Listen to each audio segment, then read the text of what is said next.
People that do that. Electric chair. Internet access. Some people just don't deserve it. That's all I gotta say. I think that's the biggest takeaway from this video.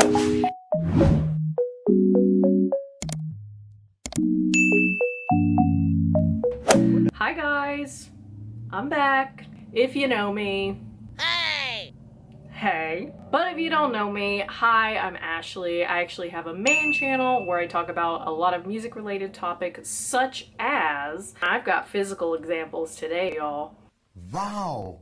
Michael Jackson, the band Queen, and some K-pop content such as BTS and NCT. And yes, I put a sticker over you know whose face. Electric chair. So a few days ago on my Instagram, over there, I was talking about a deep dive that came out recently. This is her, and she did a 2-part, as of now, deep dive on Shane Dawson. She's also done deep dives on like James Charles, Jeffree Star. She is just awesome. Like, I just now found her channel, but if there's a God, she is truly fulfilling God's wishes, because the way that she literally created a program to be able to find Shane Dawson's old videos, because if you did not know, there is a thing called the Wayback Machine where you can basically find old YouTube videos that have been deleted. But the problem is YouTube videos that you used to be able to watch, you can't watch them anymore even on the Wayback Machine because you have to have Adobe Flash Player, which obviously is not a thing anymore. So she literally created a program to watch Shane Dawson's old videos. As someone that supported Shane Dawson for a while, Stop it. Get some help. which if you want to cancel me for that, honestly, I'm canceling myself, because oh my god, I have not viewed his content since like 2019. I watched her entire 2-part, as of now, deep dive, and when I tell you that I was just like, what was going through my mind, especially as a middle school girl, which obviously I was a middle school girl, as of were a lot of us if you watched Shane Dawson's content back in the day. But it really got me thinking, how did I get to this point as a middle school girl, and why was there so much content like this, and why was shock value humor so popular then? I know it's kind of always been a thing. Like, I feel like now a lot of people are saying, oh, cancel culture is getting out of control, we can't have fun anymore, we can't make jokes. But then I see Shane Dawson's old content and I'm just like, I like to make my eyes all Japanesey. I'm glad things have changed, because why, as a middle school underage girl, did I think that any of this was entertaining? It got me thinking about many of the things I was subjected to as a young girl on the internet who really didn't have a lot of monitoring going on what she was doing on the internet. Yes, I promise my parents cared about me. They had taken some strides to stop me looking up girls kissing or boys kissing or anyone kissing on the internet and doing other things. Yeah, so no, they weren't absent parents by any means, but I will say YouTube was kind of free game, and a couple of other websites that they were unaware of were fair game for me. This is why I fully believe, especially now, that posting children on the internet, children sharing things on the internet, we've really got to be careful, because there are definitely sickos out in the world in general, but especially online, where they can hide behind a profile with no face to it. You know what I'm saying? So anyway, I was thinking of particularly websites that I use on the internet, and also like messenger apps. You probably know where I'm going with this. I know this video is not going to be entirely about Shane Dawson, but really just about what I was watching and doing and consuming as a middle school girl, and why I'm glad that now a lot of content creators are speaking out about grown men that do this on their platforms. Or, hey, maybe making RAPE jokes was actually never funny, but for some reason when I was in middle school, it was a very casual word that was just kind of thrown around. And I don't know if anyone else was in like the emo scene space, but I feel like especially there, that kind of humor was just something that I would see a lot. Like shock value humor, very intense, sometimes violent. Roger, we talked about this. I can't murder my whole family. Hi Jeez. guys, so I'm actually currently editing, and yes, I am in the closet.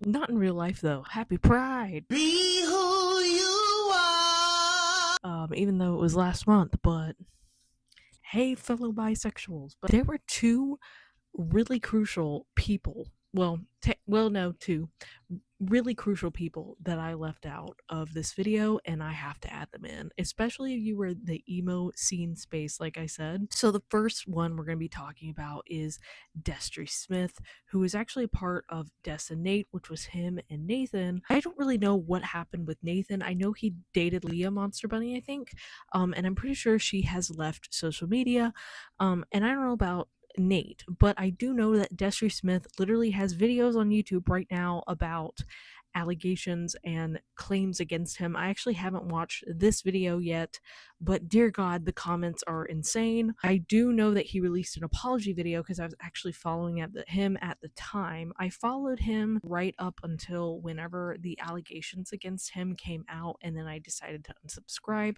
of course. But yeah, Destry Smith, Captain Des was his YouTube name. I watched him so much at one time. And then after that, we have Blood on the Dance Floor, which I actually have an extremely cursed thing to show you after I'm done explaining this. But again, if you were in the emo scene phase, especially if you went to Warped Tour when that was a thing, from what I can see, it looks like Jay has done a lot of good for himself. But Davi, this guy, it's really bad. It is inappropriate things with underage people, and that's as far as I'm going to go into that. Just know he is not a good person, and the fact that he's still allowed on social media is beyond me. But yeah, I had to share that. Those were also some people that I was watching at this time. The lore, especially with Blood on the Dance Floor, is just pretty bad every turn that you look. Like, Jeffree Star's involved. The whole you done goofed thing. I mean, it's just really bad. But I had to add those because those unfortunately were big parts of my life at one time. So let me show you guys the cursed item. This is from Warped Tour in Atlanta, Georgia. I don't know if it has the year on it. I don't know what the date was, but here it is. How many people were scared? Me too. That thing's going in the trash. Now on to the next topic, which is unfortunately Omegle. I am sorry. That genuinely kind of keeps me up at night to this day, because what do you mean? I was literally looking at peen as a 12-year-old. So if you don't know what Omegle is, it's basically where you talk to strangers. It was basically this website where you could turn your webcam on, turn the microphone on, and just connect with random strangers. There was a lot more than just talking to strangers going on here. The amount of times you would say, oh, let's get on Omegle, and the first thing you see is someone's genitalia, usually a man's. Common practice over there, so that was disturbing. 2010, 2011, 2012, 2013, like, that was kind of when I was going through all this. So if you were a young underage girl during that time, you probably know what I'm talking about. And you didn't have a lot of restricted internet access, yeah. But yeah, Omegle was definitely one of the worst. I would say after that is probably gonna be the app Kik. No, ma'am. The amount of people who have said that they were GROOMED on Kik.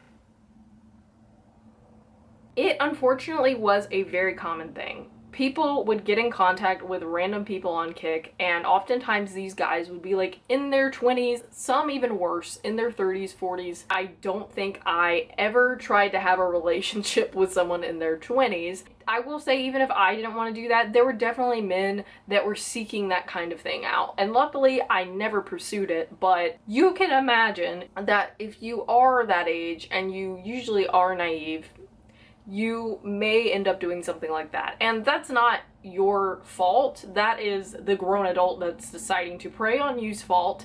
So no shame in that whatsoever, but obviously it's not right, and people that do that,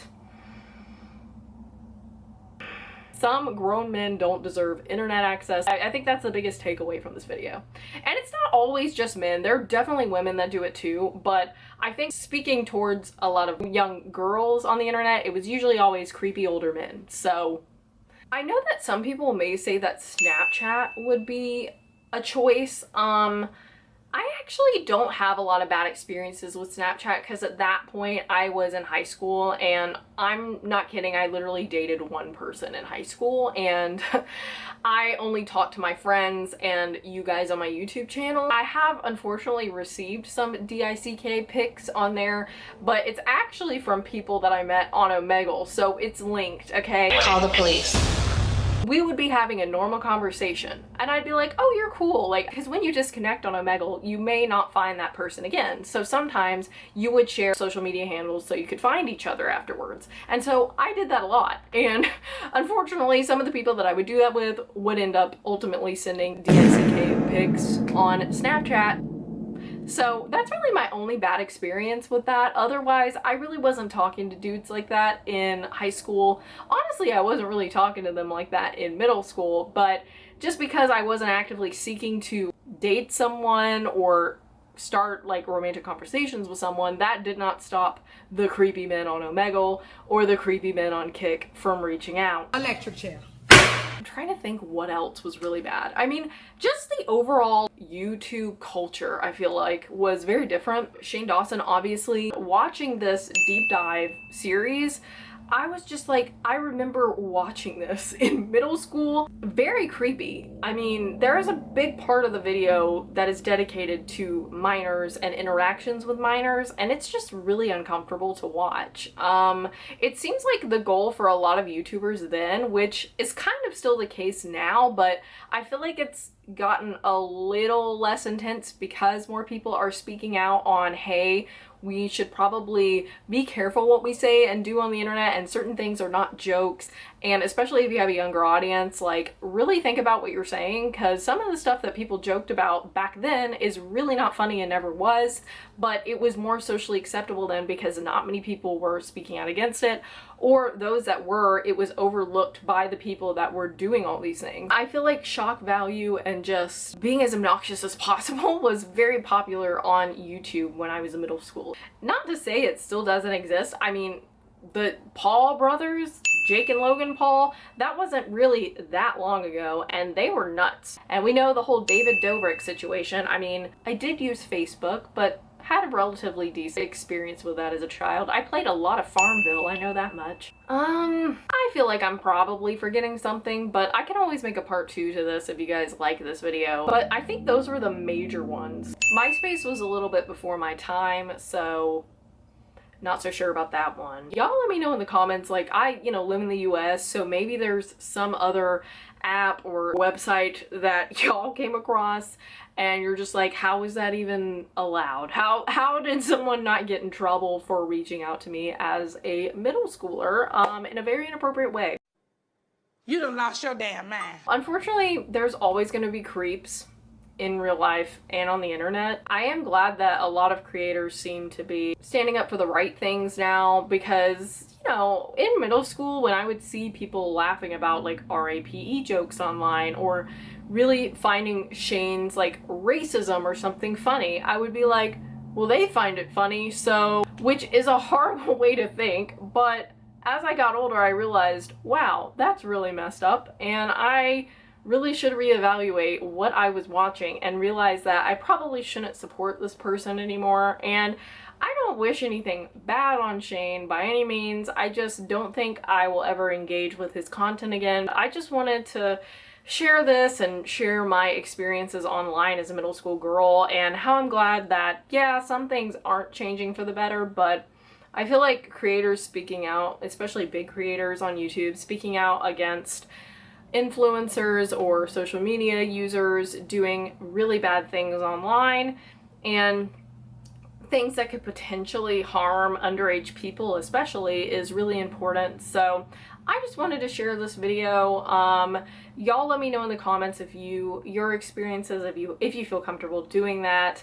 And I truly hope that none of you had like an extremely traumatic experience with this, because I can't. But anyway, guys, thank you for watching, and I will see you guys in the next video. Bye, guys!